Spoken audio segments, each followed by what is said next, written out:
ግን ሙሉን አንብበው እንዴ ላይ እንዳንተ ሁሉም ሰው እናት ደደብ ይመስላል። ቆሻሻ ሲያስጠላ በማለት ደደብ ቆሻሻ ነህ አንተ። እንደው እኮ እስማው አሳያልኳ። እሺ ላሳይ በቃሽ። የትኛው ነው ታውቃለህ? ለምን ተውስጠኝ ነው የምነግርህ። ታውስጠኛለህ? አሳይ። ላ ወላሂ አላሰጣም። ግን አትሳደብ። ለአንተ ጥሩ አይደለም። እኔ ለማቀጥኩን አንተ ክብረን ያወርደዋል። አትሳደብ። ዝም በል አሳይ።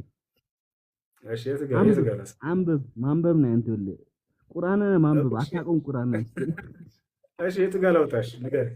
የት ጋር ያውና አውጣው። እሺ የቱ ጋር ላውጣ? ንገረኝ። አየህ ድንቁር እኮ ነህ አንተ። እመቤቴ የት እንዳለ አያውቅም ወላሂ። ግን ላውጣልህ፣ ችግር የለውም። እሺ አውጣ። እሺ ላውጣልህ። እሺ ድንገት ስገባ ነው ያየሁትና አውጣ። እሺ ከስንት ጀምሬ ላውጣልህ? ይኸውልህ ድንገት ስገባ ነው የሰማሁ ካልኩ አውጣ። እሺ በቃ እሺ ላውጣልህ። እሺ ይቅርታ። የት ጋር ላውጣልህ? ከየመጀመሪያው ላውጣልህ?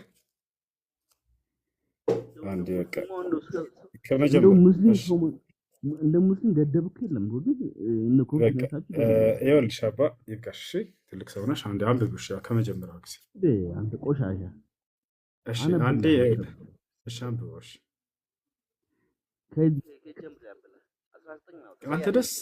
አንተ ደስ ካለህ ከተመቸህ ከአንድ ጀምሮ አንብቢው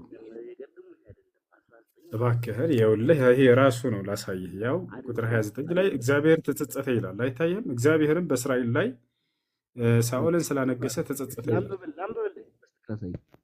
እሺ በቃ ይኸው ከአንድ ጀምረሽ በቃ ቢሆን አብራሪ ግን ረጋ በል እሺ።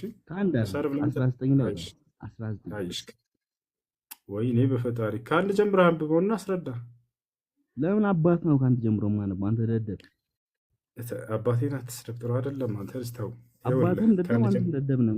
እንደው ወላሂ የምትሉትም አላህም ደደብ ነው። እስጀምር ምን አባት ኮሜንት ላይ ማንም ሰው እንዳይሰድበው። እሺ አትስደቡት፣ ተውት። እሺ ቆም ብላችሁ አስቡ ክርስቲያኖች። እኛ የራሳቸውን መጽሐፍ ነው ልክ እንዲህ ቃል በቃል ነው እኔ የማወጣው።